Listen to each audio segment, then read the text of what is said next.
Custo de vida, emprego e desemprego, cesta básica, tarifas públicas, salário mínimo. Agora, na Brasil Atual, a análise do DIEESE. E nós vamos conversar com o diretor técnico do DIEESE, Fausto Augusto Júnior. Bom dia, Fausto. Bom dia, Glauco. Bom dia a todos. Fausto, na semana passada o IBGE divulgou que o Produto Interno Bruto brasileiro, PIB, cresceu 1% no primeiro trimestre em relação ao último de 2021. Quando a gente faz a comparação com o primeiro período do ano passado, a alta foi de 1,7%. Um crescimento pequeno, principalmente diante de uma base deprimida. Esses dados sinalizam mais uma vez que teremos um ano fraco na economia brasileira, Fausto?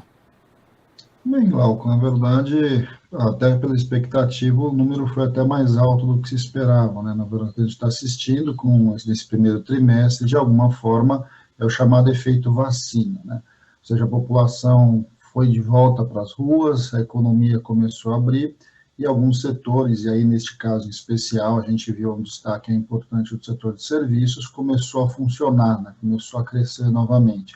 A grande questão, Glauco, é que, de um lado, a gente tem um crescimento ainda bastante baixo, né? Nós estamos falando de um crescimento da ordem de 1%, não se espera muito além disso. A outra questão é até que ponto, mesmo esse crescimento de 1%, ele vai continuar aí nos próximos períodos. Um dado bastante importante é que parte importante desse crescimento, do ponto de vista da demanda, veio do consumo das famílias, que está rapidamente se deteriorando por conta da inflação. Então, de um lado, a gente tem um crescimento, acho que é importante, sempre é importante crescer, mas, por outro lado, esse crescimento é insuficiente para dar condições de melhoria de vida para o conjunto da população brasileira, e, além de tudo, a perspectiva não é uma perspectiva de crescimento de longo prazo. Nos preocupa muito o dado de queda no investimento, então nós vamos ter crescimento negativo, né, ou seja, queda efetiva no investimento nesse período, e mesmo o setor aí chamado aí como o setor que vem puxando de alguma forma parte do crescimento do PIB nos períodos anteriores, que foi a agropecuária, também decaiu.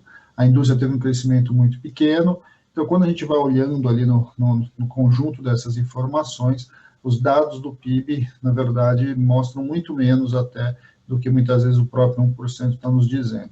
E é sempre bom lembrar, né, Glauco, a gente precisa olhar esse crescimento para além do próprio número da economia.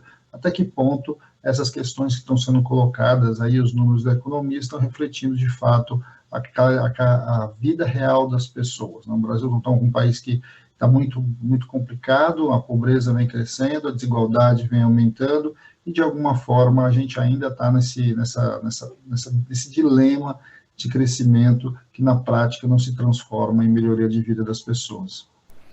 Agora, Fausto, quando a gente observa aqui os dados do IBGE, o consumo, de fato, ele acabou puxando, né, a economia, esse crescimento, como você mencionou, mas tem alguns setores aqui que preocupam. Por exemplo, a indústria cresceu 0,1%, ou seja, praticamente uma estagnação, sendo que nos 3 trimestres anteriores o setor havia registrado queda na atividade. A gente vê aí um aprofundamento naquele processo de desindustrialização do Brasil nesse momento crítico, Fausto? Sem dúvida, Glauco, o principal deles é o fato de o Brasil estar se transformando num país que vai concentrando renda e o mercado consumidor vai encolhendo, né? Então, esse é um primeiro drama que a gente vem vivendo e, de alguma forma, a gente está assistindo uma redução aí do setor que, de alguma forma, é o que melhor emprega, tem os empregos com mais salários, com mais formalização, e você vai vendo esse setor que, na verdade, está vivendo aí os dilemas, inclusive, da crise das cadeias globais de fornecimento, e o Brasil vai perdendo a oportunidade, num momento bastante importante da economia mundial, de avançar do ponto de vista da indústria.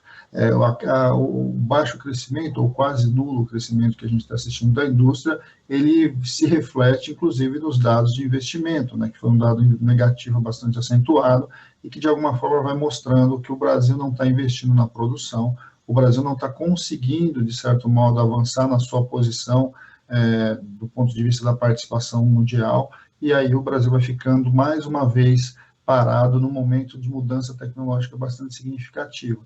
Então, quando a gente vai olhando para todos esses cenários, vai se mostrando um pouco o que é o modelo de desenvolvimento do atual governo. é um modelo baseado na concentração de renda, no privilégio de determinados grupos muito específicos, e a ampla maioria da população vai ficando fora, tanto do mercado do consumidor, e aí com impacto em setores bastante importantes, como é o caso da indústria.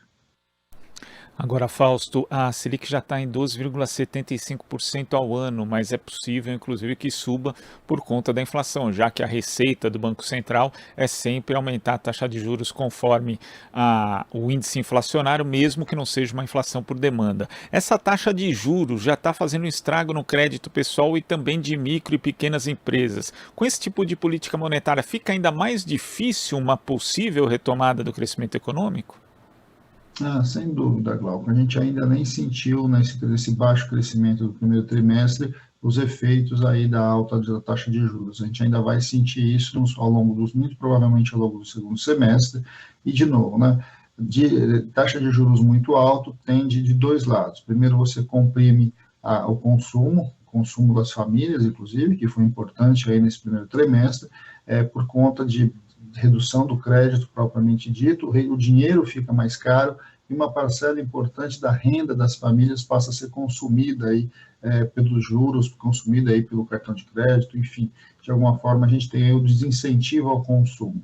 Na outra ponta, o investimento, que já foi muito baixo, ele tende a se agravar ainda mais, uma vez que uma parte significativa do investimento vem por meio de financiamento, e esse financiamento está alicerçado aí na própria taxa de juros.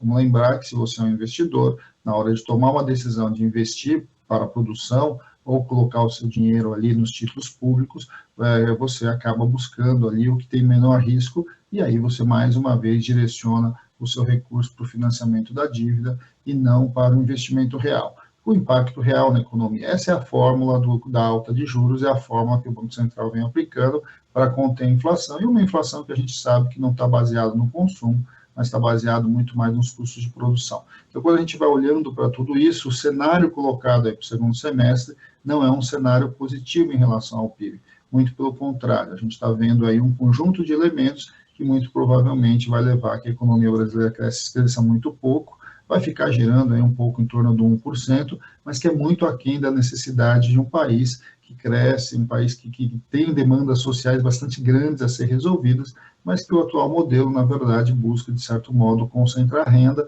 transferir renda do capital produtivo para o capital financeiro e, de alguma forma, aí, se organizar a partir de um conjunto de setores privilegiados, em detrimento da maioria dos setores e da população em geral.